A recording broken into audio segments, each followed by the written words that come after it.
عليكم ورحمته تعالى وبركاته من ملعب لوران بوكو، وحوالي الساعة 10:45 على بعد 3 سوايع عن انطلاق المباراة المهمة للفريق الوطني المغربي، المباراة التي ستجمع المغرب والكونغو الديمقراطية.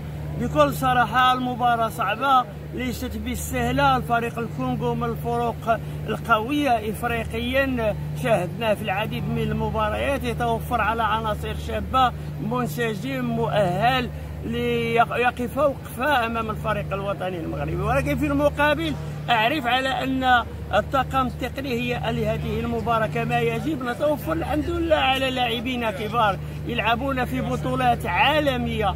إذا إن شاء الله ولو أن المباراة ستكون صعبة سيكون الضغط حاصل لا محالة خلالها، ولكن أنا متيقن من أننا إن شاء الله سننتصر من هنا، من هذا الملعب. وفي هذه المباراة سنتأهل إلى الدور الثاني. كونوا متفائلين، بشرى لكم، لأن الحمد لله نتوفر على منتخب منسجم على كل الأطراف وعلى كل المستويات.